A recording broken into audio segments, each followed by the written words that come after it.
Assalamualaikum warahmatullahi wabarakatuh.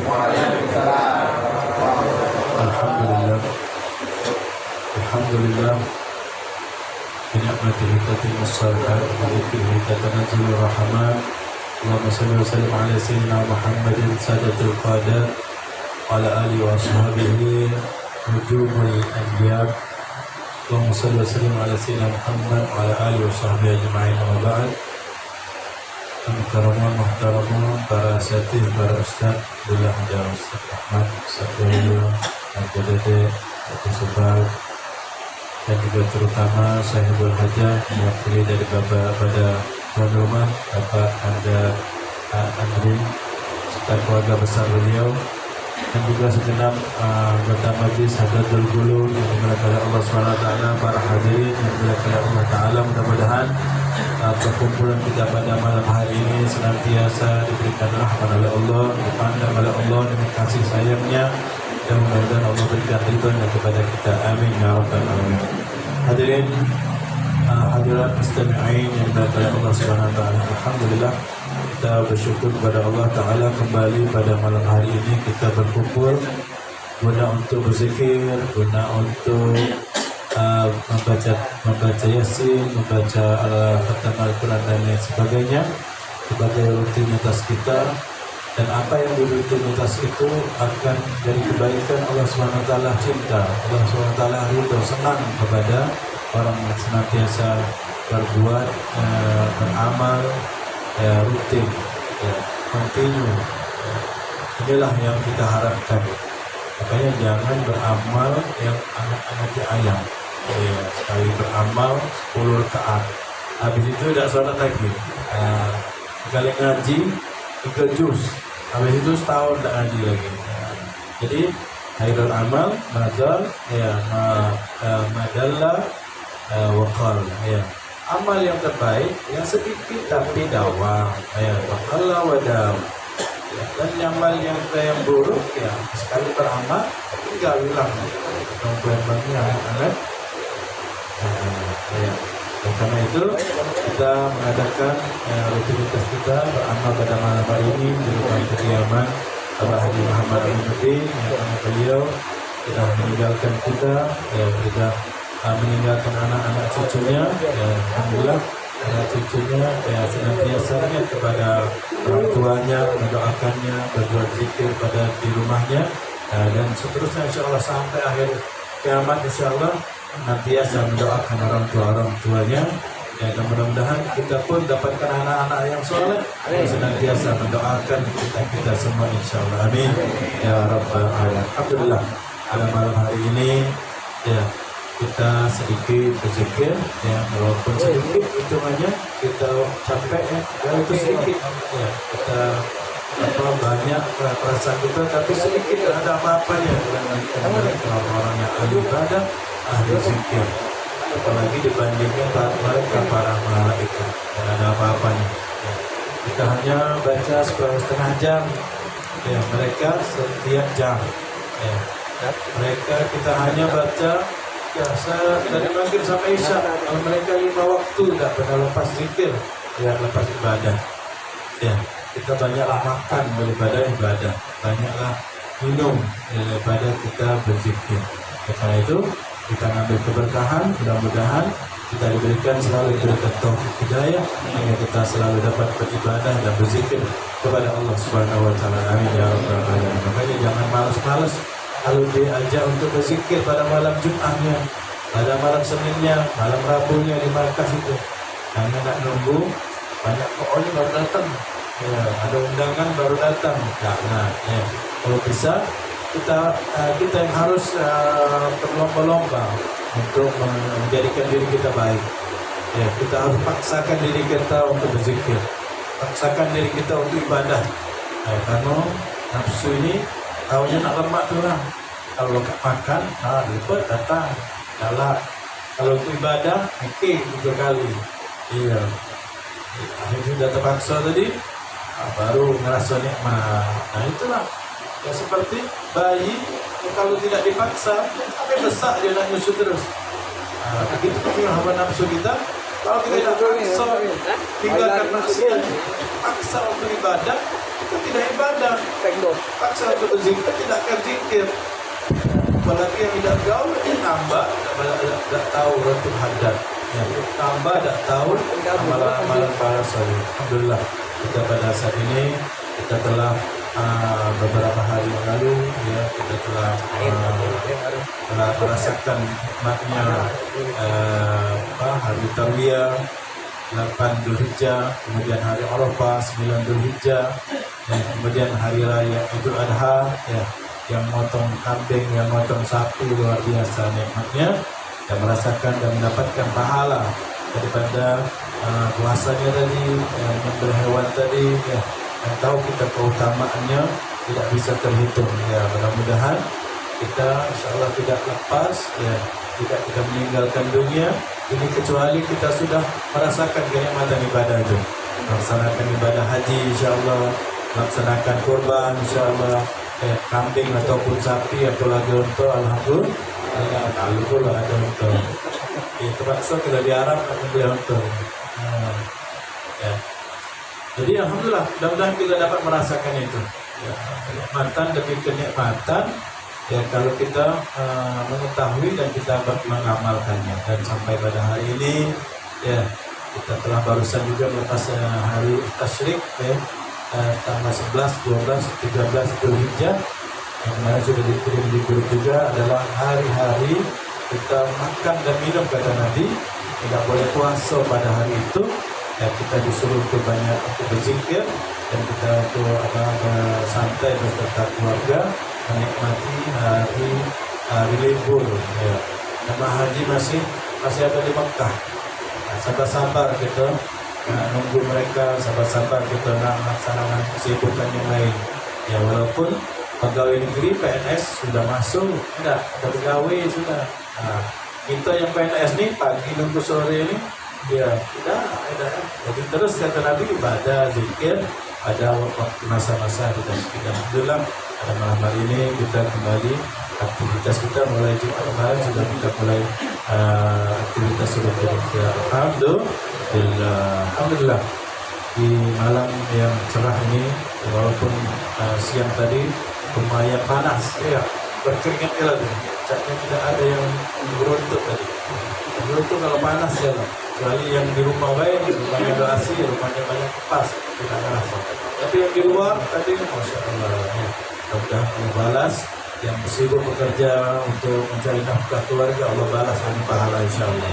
Yang sibuk dengan aktivitasnya, insya Allah balas insya Allah dengan pahala insya Allah. Amin ya rabbal alamin. Alhamdulillah kita meneruskan kajian kita, membaca kitab Isra Nasai Dunia karang oleh Abdullah Haddad sampai pada pembahasan tahrim riba, haramnya memakan riba ya.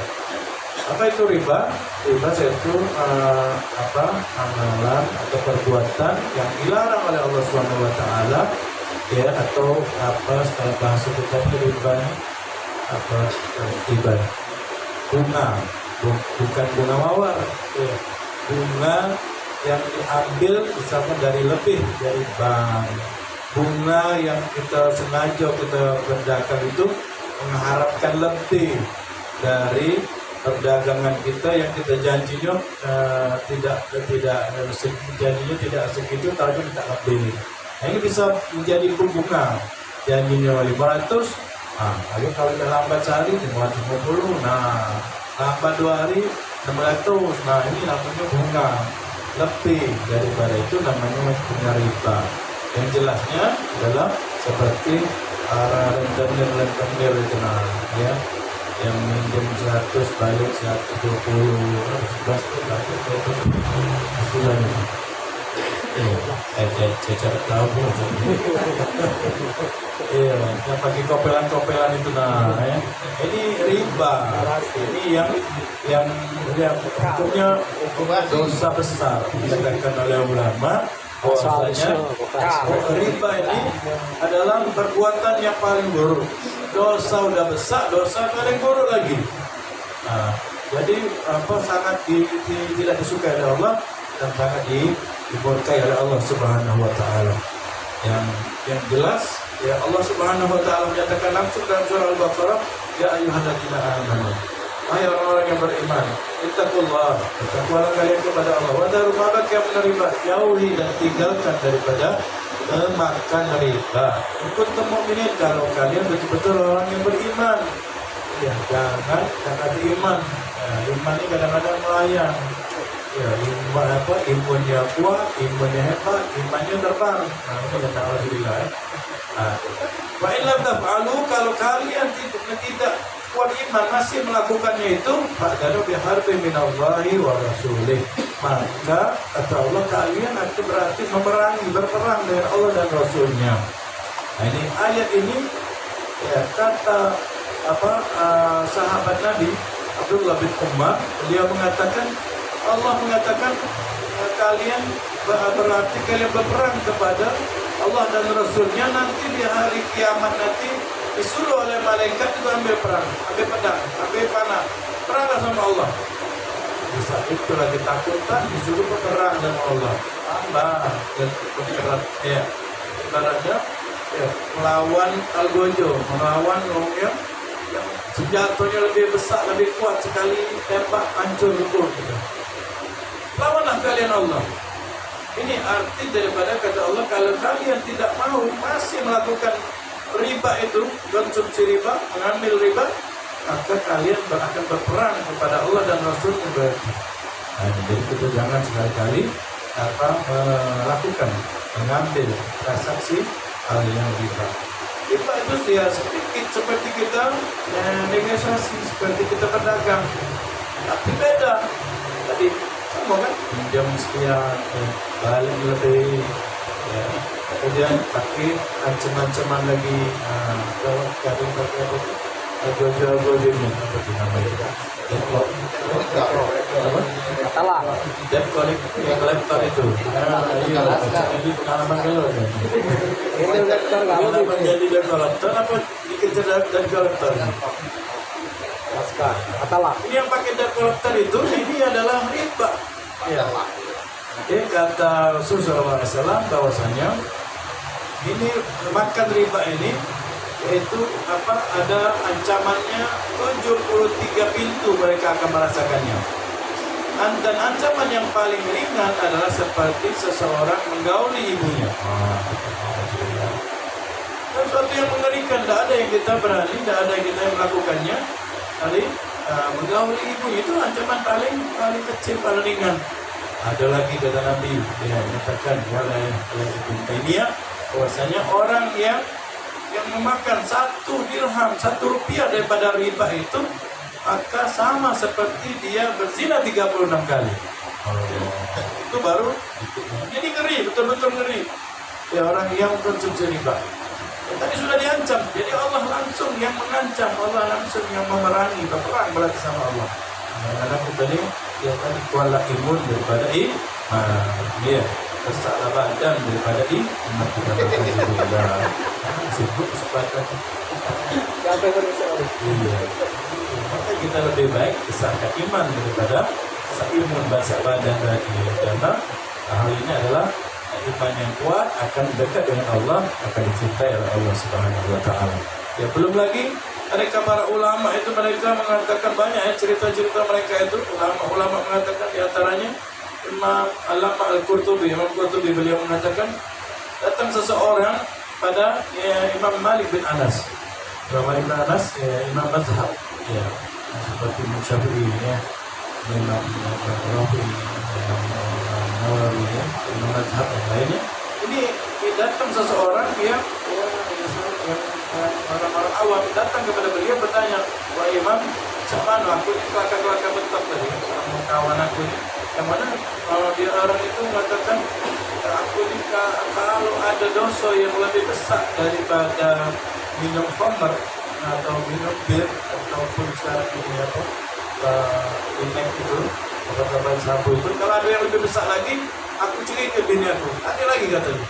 Katanya aku pakai lah, itu saya ikut tahun beraninya ngomong nyari-nyari. Akhirnya besoknya diundang sini. Tahu tak? Ada lagi dosa yang paling besar itu, dan berarti kau bakal curi sama bini kau. Apa itu? yaitu orang yang memakan riba. Kenapa? Tidak ada ayat ataupun ancaman dari Allah yang lebih besar dari berperang sama Allah. Berarti orang yang mengkonsumsi riba, orang yang memakan riba, maka dia adalah dosa yang paling besar di sisi Allah SWT. Makanya kita ini Nabi mengajarkan setiap hari banyak istighfar, banyak dosa. Banyak dosa dari dulu anak-anak saya ini dan orang saya itu tidak mengasuh saya itu mengkonsumsi riba, main riba dan seterusnya.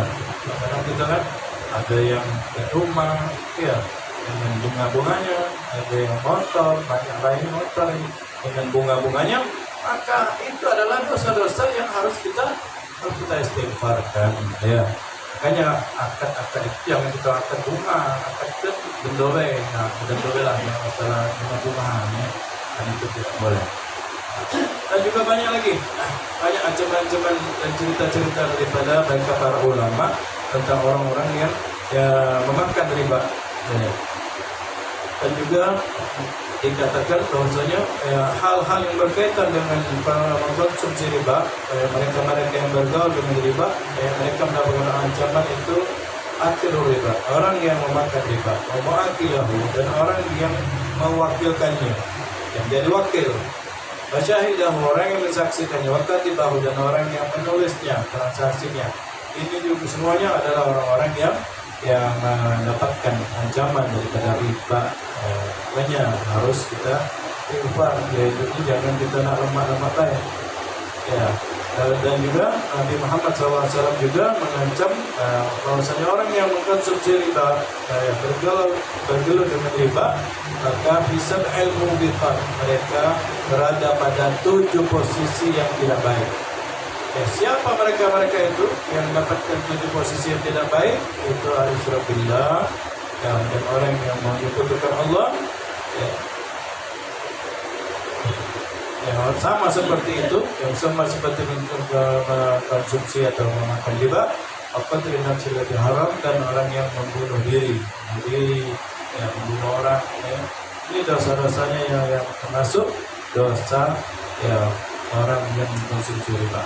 Ya, hakikatnya kata ulama itu semua dosa itu sama seperti memerangi Allah. Ya, setiap dosa sama seperti kita berperang sama Allah. Ya, ada yang cuma bawa slide, seperti berbohong, berkhianat, apa yang buat dosa. Ada yang bawa pedang, agak sedikit, minuman, ada lagi yang berjudi, ya, ini selat, ada yang bawa kapal, ada yang bawa perang, ada yang bawa. Semakin besar dosa itu, semakin besar maksiat itu, semakin berarti dia berani memerangi Allah Subhanahu Wa Taala. Jadi kita harus ingat, setiap kali kita melakukan maksiat dan dosa, sama seperti kita mau berperang kepada Allah Subhanahu Wa Taala. Alangkah jauhnya, alangkah hebatnya kita berani berperang sama Allah Subhanahu Wa Taala. Ya, makanya Nabi Muhammad SAW menyatakan, kita jauhi 7 pekerjaan, perbuatan yang bisa menghancurkan kita. Maka sahabat bertanya, apa itu ya Rasulullah 7 pekerjaan yang bisa menghancurkan kita, diri kita? Yang pertama adalah isyrak billah, menyekutukan Allah, wasihir, orang yang melakukan sihir itu kan banyak, arti sekarang ini belum musim deh. Zaman dulu sudah banyak, zaman Nabi Musa, ya, zaman Nabi terdahulu, kita mendapat sebelum kita musim sihir. Sihir itu dosa besar, menghancurkan seseorang. Ya. Kemudian qatlun nafsi, membunuh diri atau bunuh orang. Dan akal riba, sama orang yang mengkonsumsi riba, sama menghancurkan dirinya. Atau mal yatim, memakan harta yatim, watawalli 'anil zahab, dan mundur dari peperangan. Yang berperang, ini waktu kuat dikit, banyak dikit langsung mundur. Ini tidak boleh. Maju sama mundur bareng, itu orang mukmin. Ya, sehingga orang mukmin itu zaman dahulu ditakuti karena tidak boleh mundur. Ya, kalau kata imamnya maju, maju. Kalau imamnya minggir. Mundur. Tidak boleh mundur dewek takut mati. Tidak boleh. Nah, sehingga dengan keberanian kaum mukminin, orang-orang beriman, mereka ditakuti oleh musuh-musuhnya. Dengan iman mereka menjadi bisa berperang itu mendapatkan derajat di sisi Allah Subhanahu wa taala. Orang yang berperang itu merelakan, ya, tidak takut mati. Ini orang berperang itu. Jadi pahala mereka betul-betul mulia di sisi Allah Subhanahu wa taala. Makanya orang yang berperang, ya, gumpalan darah yang menetes di tempat mereka, tangan mereka, badan mereka yang gugur itu menjadi harum-haruman mereka. Ya, mereka langsung diterima oleh para malaikat Allah Subhanahu wa taala. Jadi tentang riba ini, ya, adalah hal-hal yang perihal yang sangat harus kita perhatikan, jangan kita remehkan. Karena sesungguhnya orang yang memakan dan mengkonsumsi riba ini sama seperti melawan kepada Allah Subhanahu wa taala. Nah, tidak boleh kita dengan hilah-hilahnya, dengan menghindarnya, tidak usah ini itu. Ya, padahal itu masih juga makan riba tadi. Nah, makanya harus diperhatikan. Jangan sampai kita termasuk orang-orang yang makan dengan konsumsi daripada riba. Ya. Dan yang lainnya juga dikatakan orang yang memakan riba ini, ya, banyak yang mengerikan terjadi padanya. Dia hartanya banyak, hartanya masuk di rekening atau tiap bulan, tiap tahun dan seterusnya, bahkan setiap hari, tapi dia banyak kena musibah. Ya, dia banyak hartanya, dapat hartanya, tapi dia banyak kena penyakit. Ya, banyak hartanya, dapat uangnya, tapi dia kena bala ujian. Jadi buat apa? Dia bergaya dengan mobil barunya, dengan motor hebatnya, misalnya, ataupun dia punya jet pribadinya, sawah pribadinya, tapi dia memang musibah terus, galak terus, dan sebagainya. Ini efek daripada orang yang mengkonsumsi riba. Jadi banyak hal-hal yang sangat menakutkan bagi orang-orang yang mengkonsumsi riba, sehingga mereka betul-betul tidak mulia di sisi Allah Subhanahu wa taala, tidak dimuliakan oleh Allah Subhanahu wa taala. Inilah yang dikatakan, ya ayyuhalladzina amanu, wahai orang beriman, ittaqullah. Bertakwalah kalian kepada Allah. Takutlah kalian kepada Allah dan tinggalkan daripada riba itu, karena riba ini sangat mengerikan, sangat berbahaya bagi kita kaum muslimin. Ya, makanya benar kata Nabi Muhammad SAW, Zaharul fasad bil barri wal bahri. Kata Allah SWT mengatakan, kerusakan di muka bumi ini dikarenakan manusia itu sendiri. Ya, yang merusak dirinya manusia itu sendiri, yang menghancurkannya itu manusia sendiri. Andaikan mereka tidak menzalimi orang, tidak bermaksiat, andaikan mereka selalu berbuat baik, ya, anteng-anteng baik, maka saya tidak akan banyak kerusakan di muka bumi ini. Ya, mencuri harta orang, ya, maka merampok harta orang, menzalimi lain dengan perdagangan, itu adalah bagian daripada riba, bagian daripada hal-hal yang mendatangkan dosa besar. Ya, sehingga dengan kita menjauhi daripada hukum riba ini sendiri, akan kita telah membaguskan diri kita. Ya, makanya Allah Subhanahu wa taala juga mengatakan, ya ayyuhalladzina amanu la ta'kulu amwalakum bainakum bil batil. Wahai orang-orang yang beriman, janganlah kalian sekali-kali makan mengkonsumsi harta kalian, ya, bersama kalian dengan cara yang tidak benar. Karena sesungguhnya, ya, cara yang tidak benar itu dapat merusak dirinya sendiri. Makanya kita manusia ini kadang-kadang dia dia disibukkan mengejar dunia, disibukkan mengejar harta, disibukkan dengan mengejar pangkat dan jabatan, sehingga dia mengharapkan segala cara. Ya, padahal, ya, dengan dia berlaku yang baik, ya, dengan dia bekerja yang dengan baik, cari rezeki yang baik, dia pasti akan mendapatkan yang baik. Ya, kita itu tergantung dengan niat kita untuk mencari rezeki. Kalau niat kita untuk mencari rezeki, ya, yang penting ada halal haram, entahlah juga legal, yang penting dapat. Allah kasih juga yang halal, Allah kasih juga yang haram, Allah kasih juga yang subhan. Tapi kalau dia niatnya aku tidak mau mencari rezeki kecuali yang halal, dan kalau ada yang haram, tidak mau. Kalau ada yang subhan, tidak dulu, tidak main. Maka Allah pun akan beri dia rezeki yang halal, rezeki yang murni, rezeki yang bersih. Walaupun ada ujian-ujiannya, ya, yang betul-betulnya tadi nak cari yang halal, ada banyak ujian-ujiannya yang datang. Itulah barang baru. Ini ada ujiannya. Tapi kalau imannya kuat, itulah aku main. Dan itu adalah. Nanti setelah lewat ujian, maka Allah baru akan berikan rezeki yang halal, rezeki yang baik. Makanya di dunia ini harus kita bersabar untuk berbuat baik, bersabar untuk taat, ibadah, continue, dan juga bersabar untuk mencari rezeki yang halal. Ya. Walaupun rezeki itu sedikit, tapi yang penting itu halal. Mudah-mudahan Allah Subhanahu wa Ta'ala berikan kepada kita rezeki yang halal, rezeki yang baik. Ya. Jauhkan daripada riba, jauhkan daripada yang subhat, jauhkan daripada yang haram, hingga kita selalu konsumsi yang baik, kita diberikan pekerjaan yang baik, pekerjaan yang halal, jauhkan daripada riba dan yang baik. Amin ya rabbal alamin. Itu saja yang dapat disampaikan. Mudah-mudahan Allah SWT senantiasa berikan keberkahan dalam hidup kita, berkahan pada umur kita, berkahan dalam amal perbuatan kita, sehingga kita bisa menghitung dan selalu ingat akan kebaikan yang kita lakukan, dan kita selalu pun kita menjauhi daripada dosa-dosa yang kita lakukan pada setiap harinya. Lalu kita ingat bahwasanya hari ini saya akan lakukan yang baik, hari ini saya akan lakukan yang taat, dan sehari ini saya tidak mau melakukan yang buruk dan maksiat. Hal yang terbaik yang adalah ketika kita mau tidur, maka kita ingat kepada Allah, ingat kepada Rasulullah SAW. Mudah-mudahan apa yang sedikit daripada kita miliki Allah berikan keberkahan buat diri kita. Amin ya rabbal alamin.